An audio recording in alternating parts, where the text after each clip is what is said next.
pockets of resistance all around the planet. We've been fighting a long time. If you're listening to this, you are not alone. You are the resistance. Talk about reptilian shape-shifting. Queen Elizabeth, George Bush, they have the ability to shape. Now that theory is mainly speculated upon in the white conspiracy theorist community.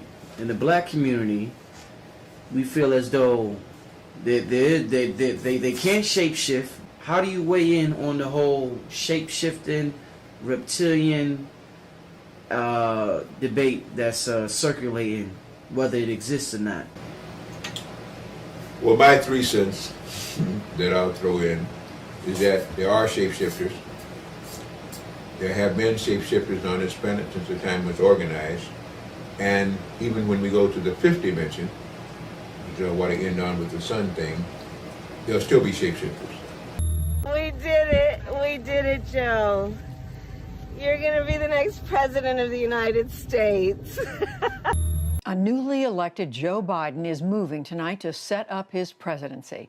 A defeated President Donald Trump is disputing the election results, refusing to concede, and moving to oust senior officials he deems disloyal. Looming over it all, COVID-19 and potentially hopeful news. Lisa Desjardins begins our coverage.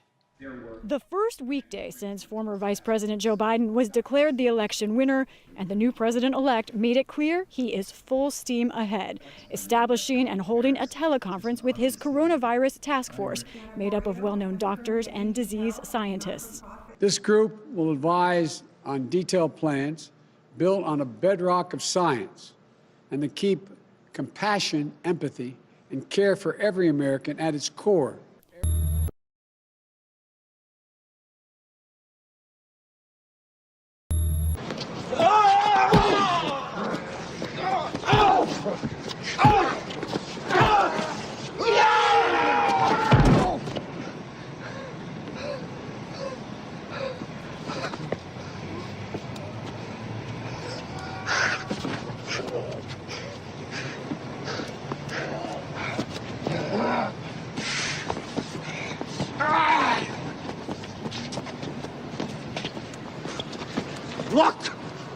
Look at them, they're everywhere! I don't know, maybe they can see. Valley 5th and Spring. Now hold on. You ain't the first son of a bitch to wake up out of their dream. Mr. Biden outlined a specific plan he and Vice President-elect California Senator Kamala Harris have for fighting the pandemic when they take over in January. Make rapid testing available, deploy more contact tracing, give clear guidelines to businesses and schools, and address communities, including minority communities, hardest hit.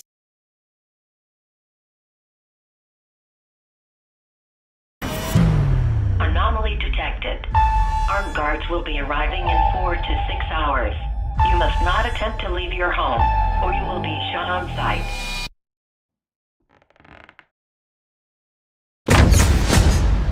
I'm trying to save the one person left in my life that matters to me. This comes as drug maker Pfizer announced a seeming breakthrough.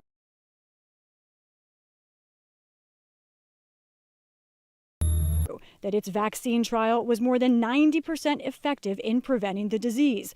Mr. Biden pointed to that as a sign of hope, but urged that in the months before any vaccine is widely available, Americans must protect themselves.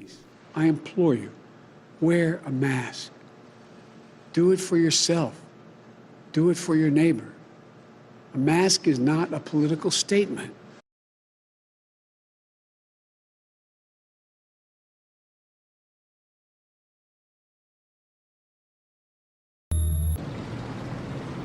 Please, I implore you, wear a mask.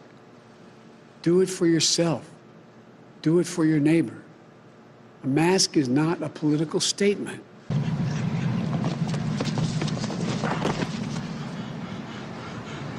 Brother, life's a bitch. She's back in heat. built their reputations and career on the segregation of race in this country. And it was not only that, but you also worked with them to oppose busing. And, you know, there was a little girl in California who was part of the second class to integrate her public schools. And she was bused to school every day. And that little girl was me. So I will tell you that on this subject, it cannot be an intellectual debate among Democrats. We have to take it seriously. We have to act swiftly. It's a mischaracterization of my position across the board. I did not praise racist. That is not true. Number one. Number two, if we want to have this campaign litigated on who supports civil rights and whether I did or not, I'm happy to do that. Vice President Biden, do you agree today that you were wrong to oppose busing in America then? No, do you agree? I did not oppose busing in America. What I opposed is busing ordered by the Department of Education. That's what I opposed. Well, I there did was not a oppose. failure of states to integrate public schools in America. I was part of the second class to integrate Berkeley, California public schools almost 2 decades after Brown v. Board of Education. Because your city council made that decision. It was a local decision. So that's where the federal government must step in. That's why we have the Voting Rights Act and the Civil Rights Act. That's why we need to pass the Equality Act. That's why we need to pass the ERA, because there are moments in history where states fail to preserve the civil rights of all people. I have supported the ERA. Their reputations and career on the segregation of race in this country. And it was not only that, but you also worked with them to oppose busing. And, you know, there was a little girl in California who was part of the second class to integrate her public schools. And she was bused to school every day. And that little girl was me. So I will tell you that on this subject, it cannot be an intellectual debate among Democrats. We have to take it seriously. We have to act swiftly. It's a mischaracterization of my position across the board. I did not praise racist. That is not true. Number one. Number two, if we want to have this campaign litigated on who supports civil rights and whether I did or not, I'm happy to do that. Vice President Biden, do you agree today that you were wrong to oppose busing in America then? No, do you agree? I did not oppose busing in America. What I opposed is busing ordered by the Department of Education. That's what I opposed. Well, I there did was not a oppose. failure of states to integrate public schools in America. I was part of the second class to integrate Berkeley, California public schools almost 2 decades after Brown v. Board of Education. Because your city council made that decision. It was a local decision. So that's where the federal government must step in. That's why we have the Voting Rights Act and the Civil Rights Act. That's why we need to pass the Equality Act. That's why we need to pass the ERA, because there are moments in history where states fail to preserve the civil rights of all people. The world needs a wake-up call. We're gonna phone it in.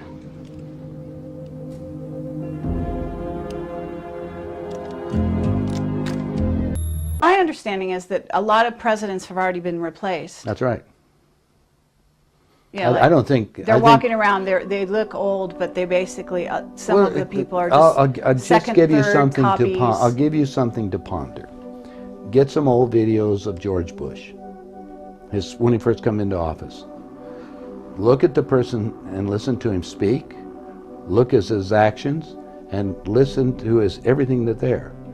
Now, it's a lot easier to put somebody out in front to act as even Bush did. He had somebody else that was up there acting like he is and look like it. Even Hitler had he had his stand. In fact, his stand-in was the one that they found in the ground over in Germany. I mean, Hitler and Eva and the dog and 14 other people got aboard a plane and flew down to Barcelona, Spain. You were aware of that. And then ended up in Antarctica or in Swabenland and then died a few years ago in Brazil. That's what we heard.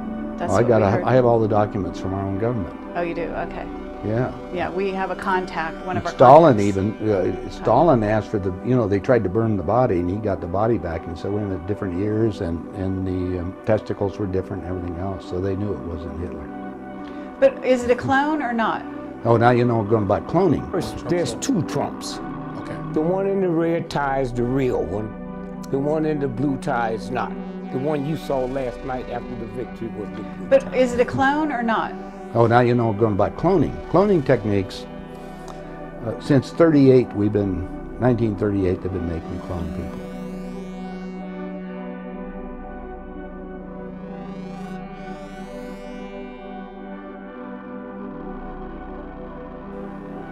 There's 8 countries making clones. I have a doctor friend but that I all wanna it know does where is treat you- the clones. Where do you get your information? I get it from some of the people that are willing to come forth, and they talk to me because they hope I'll put the information out, because they always got 2 people following them and they may be killed. If I start talking about cloning too much, the people that get involved into that disappear on it. So I don't go into too many more details, but there is information that's available. Which I don't like. Look, he shouldn't do it. He's xenophobic. He's xenophobic. He was saying this 2 months later. Now he runs. He said, I should have closed it sooner. This guy, between the fracking and the ban and everything else, and he wants to delay the vaccine and impose a years-long lockdown. Nope, you got to open up. Got to open up. We know the disease. We're going to have all of the different things, including the therapeutics, which I think might be a cure. We know the disease. We're going to have all of the different things, including the therapeutics, which I think might be a cure. But it is a good way to start pulling the country together. Today, there was news that the U.S. has now had more than 10 million COVID-19 infections, with nearly 240,000 deaths. Meanwhile, Secretary of Housing and Urban Development Ben Carson tested positive for the disease, as did the Trump campaign's newly appointed lawyer, David Bossie. They, along with White House Chief of Staff Mark Meadows, who is also coronavirus positive, had attended last week's election night watch party at the White House. As for President Trump, he's given no indication of conceding to Biden, and he has had no public appearances since Thursday. Instead, he announced a major decision on Twitter that Defense Secretary Mark Esper will be replaced by Christopher Miller, director of the National Counterterrorism Center. The president tweeted, quote, "Chris will do a great job. Mark Esper has been terminated. I would like to thank him for his service." During a Trump campaign press conference today, White House Press Secretary Kayleigh McEnany and RNC Chairwoman Ronna McDaniel discussed unsubstantiated claims of voter fraud. In Michigan, a court of appeals rejected a Trump attempt to challenge the vote count there as defective. Meanwhile, Republicans in Congress have largely declined to endorse the election results, at least publicly. At the Capitol, Senate Majority Leader Mitch McConnell welcomed 4 new Republican senators, even as the larger fate of the chamber is still unknown. In the presidential race, he called for the process to continue.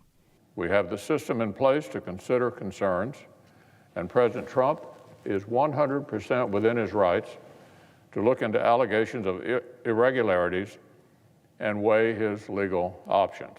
But fellow Republican Senator Susan Collins, fresh off her own victory last week in Maine, released a definitive statement openly congratulating President-elect Biden.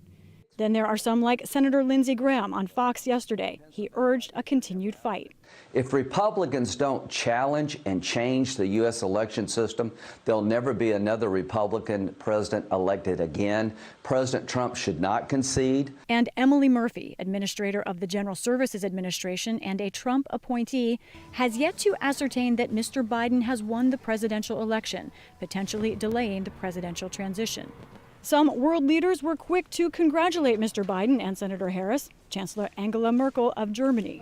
I congratulate Joe Biden from the bottom of my heart on his election to the 46th President of the United States of America. Some countries like Russia and China say they're waiting for all of the votes to be counted. We noticed that Mr. Biden has declared election victory. We understand that the U.S. presidential election result will be determined following U.S. law and procedures.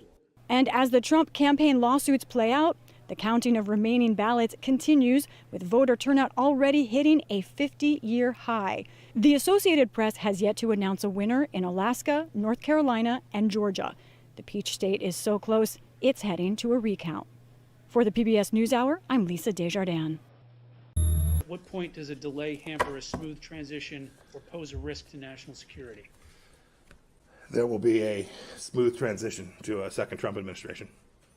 There will be a smooth transition to a second Trump administration. Right? We're ready. The world is watching what's taking place here. We're going to count all the votes. When the process is complete, there'll be electors selected. There's a process. The Constitution lays it out pretty clearly. The world should have every confidence that the transition necessary to make sure that the State Department is functional today, successful today, and successful with the president who's in office on January 20th, a minute afternoon, will also be successful. I went through a transition on the front, and I've been on the other side of this. I'm very confident that we will do all the things that are necessary to make sure that the government, the United States government, will continue to perform its national security function as we go forward. So you believe there's widespread voter fraud, that the reports that we're getting from Pennsylvania, from Michigan, showing vote totals in massive leads or significant leads with 99% reporting are going to be overturned, and that the United States failed to conduct a fraudulent free election? Rich, I'm the Secretary of State. I'm getting calls from all across the world. These people are watching our election. They understand that we have a legal process. They understand that this takes time. Right? It took us 37 plus days in an election back in 2000. We conducted a successful transition then. I'm very confident that we will count, and we must count every legal vote. We must make sure that any vote that wasn't lawful ought not be counted. That dilutes your vote if it's done improperly. Got to get that right. When we get it right, we'll get it right. We're in good shape. Should foreign leaders not be calling We're in good President-elect Biden? It was next. Hello, you're listening to Hugo Talks, and today I'm talking about this school in Liverpool to give barcode testing. Now, this is quite shocking, and if this doesn't raise any kind of concern in you, then you must be a full 24 karat gold brainwashed idiot. The head teacher of the Broad Green International School, a technology college in Liverpool, sent a very dodgy looking letter to parents yesterday on Friday, informing them how privileged they should feel that the army will be in the school on Monday testing all the children in the school, marking them with a barcode and detaining those who test positive. The head also adds that parental permission won't be sought because under these very challenging and unprecedented circumstances, that is not possible. Yep, I'm not exaggerating. Here's the letter to parents. It says, as part of this process, central government has identified Liverpool to pilot a testing scheme. You know, the whole 2000 army being drafted into Liverpool, etc., etc. The letter goes on to say, I am pleased to inform you that we at Broad Green International School are in the privileged position of being one of the first schools within the city to have the testing brought to our site. Privileged position. Lucky you, eh? And one of the first, so they are planning on doing this to other schools. It then says, I have met this afternoon with representatives of the army who will be in next week to test all our students and teachers.